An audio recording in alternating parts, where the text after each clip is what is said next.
today we're going through the papers. My favourite part of the programme, it has to be said. We've got the former editor of the Daily Star, Dawn Neeson, and the Olympian Chris Akabusi back to take us through. And Chris, you want to start with this Nepalese crash on the front of the Guardian this morning. I've just seen on the wires that the black box has actually been found this morning, which is good news. Yeah, that, absolutely. I mean, that was one of the things I was wondering, whether we'll have the black box to find out actually what happened. I picked this because I've flown in aircraft in developing countries, and I'm not quite sure. Now you said we've got the black box, we'll find out whether it was pilot error, other human error, or mechanical error. But this is a brand new airport, a plane going into this brand new airport at the foothills of the Himalayas, where many tourists go to climb and experience the area. And 68 people have lost their lives, and I think 15 or so. They were, as I understand, they were minutes from landing, weren't they? Yeah, and there was footage I saw yesterday of inside the aircraft of a passenger filming minutes before it crashed. Now, when I used to go to my parents' home country was Nigeria, I used to take internal flights, and at times I'd be in the internal flight and you'd see the stowage cabin was broken, the seat would be half broken, and you'd wonder whether, or I would wonder whether the internal representation of the furniture had any sort of likeness to the mechanical maintenance. Exactly.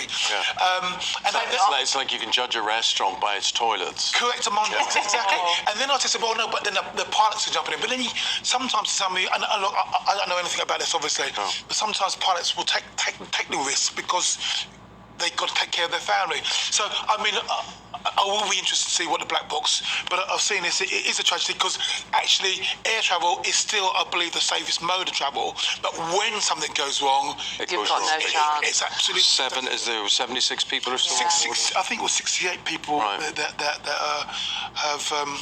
Awful. Yeah, and you know what? The fact that it happened in Nepal, I've just noticed in news coverage, it's as if, well, it's less important. No, every single life. And every plane journey, because we all learn from the mistakes. 100%. And I say, if you are a world traveller, you are going to go to these countries, and you would hope that the similar standard that you would experience at home in the Western world is... Except don't think it doesn't happen here, because you just go back to Kegworth on the M1, the British Midland flight, which is not that long ago now, a British Midland main carrier. I've actually flown into the Himalayas to Lucknow Airport, and we were flying in an ex-Russian military helicopter, which is one of the best ways to do it, evidently, because they are quite well maintained, and it's one of the scariest landings ever. Not this airport, Lucknow, which is, I think, higher up, and because we were climbing. That's the most dangerous airport in the world, isn't it? It is, absolutely. And honestly, Eamonn, I mean, we were sitting on the floor of this helicopter, and it was like the runway is like that big, and it's like mountains all around it. So it's an amazing experience. But yeah, thankfully we made it. Dawn, can we talk about the story in the Mail about this fatal dog attack? I was walking in the Surrey Hills near to where that happened over the weekend, and I was thinking about it all and how frightening. This is a really strange, because it happened on Thursday. It's near Caterham in Surrey, as you quite rightly said, and it was reported over the weekend, but it didn't get huge amounts of coverage, and I really think it's been underplayed.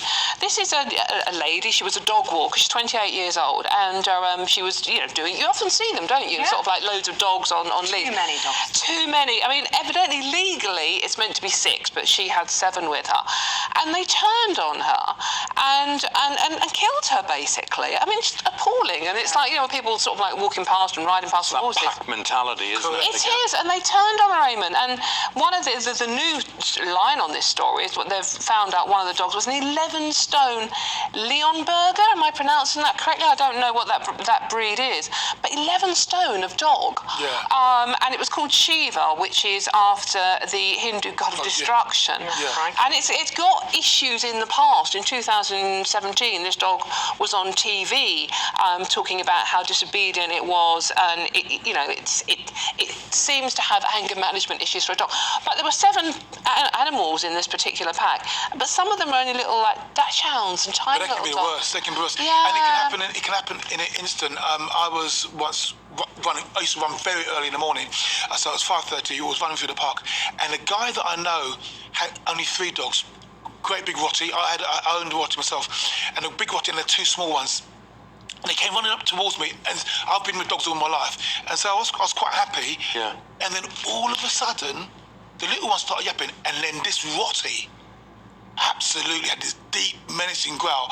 And I went from, I'm being fine, to, and then the owner started hitting the dog, saying, leave it. And then he growled at his owner. And all of a sudden, I turned from being cool with animals to being really, really scared. And I knew that, if this thing attacked me, and I'm really comfortable with dogs, I had no chance. Because the owner wasn't in control. No. The dog, and see, dogs are animals. And it's, you can have them well and under control. And so I love my dogs. They're not with me now, they've passed away. But when they switch and they go, they go. And it happens every month.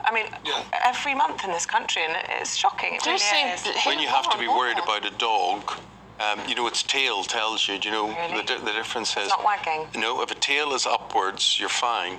The tail goes between the dog's legs, downwards, you're in big trouble. Yeah. I thought that was when they were scared. I thought they were scared. The first dog had his tail down. I wouldn't be worried. But for me, it's a very clear sign.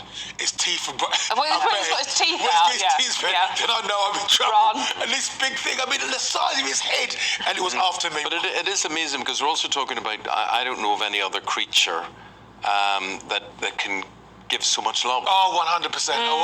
Yeah. Whenever you come home, the missus might not be up for you, the kids might be upset, but your dog is there. 100%. Well, cats are good too. Anyway, I want to talk about this story, Chris, in the Mail as well, on children's self-harming rates, because I think it ties in really appropriately with what's happening in Scotland, the strikes happening there, and the talk of strikes happening south of the border. Yeah. We know how big the mental health crisis is within young people. We know how that links back to the lockdowns as well. Yeah. And these rates that they're talking about, it's quite shocking. Terrible. It's quite shocking.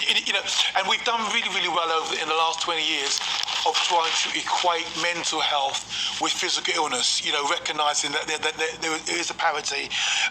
But the Express is blaming the consequences or unintended consequences of lockdown. And if you think, the 10-year-olds who went through, I was saying Dawn earlier on in the green room, and I've got a young girl, she's 12, and she still talks about COVID and lockdowns. She still live with the rest of her life. And so for some of these young people, it was 20% of their life. And the paper talks about things like paracetamol being readily available in most people's homes, or the drinks cabinet, and one child every 20 minutes being rushed to hospital for a drug overdose. Now, are these accidents? Are these deliberate? No, but deliberate. It's self-harming. It's self-harming, self-harming to live with drugs and alcohol overdoses. Because, again, for the stress reaction and the mental health issues, then they're saying because of the lockdown and the social media and the return to school. And if you imagine you were locked down for 2.5 years, all of a sudden you go from being 10 to 12 and you're in exams, high pressure situation, parents wanting the best for you, you've got out of their habit, and there's all sorts of stress. Social media is also an issue that the young people have today that we didn't have in our day. And I was really alarmed with this story. We're talking about children as young as 10. That's 10 years of age, exactly. As self-harming with drugs and alcohol. Yeah. Shocking. How no one saw this coming during the pandemic is beyond me. Well, then, as you were saying earlier on, Dawn, as well, when you think some of the living situations these youngsters have had to cope with, in an apartment with mum and dad really angry with each other. Well, very disturbing subject and shocking. One child goes to hospital every 20 minutes after self-harming with drugs or alcohol. Your views, your comments, very, very welcome, guys. We'll say goodbye to you. See you again at 4.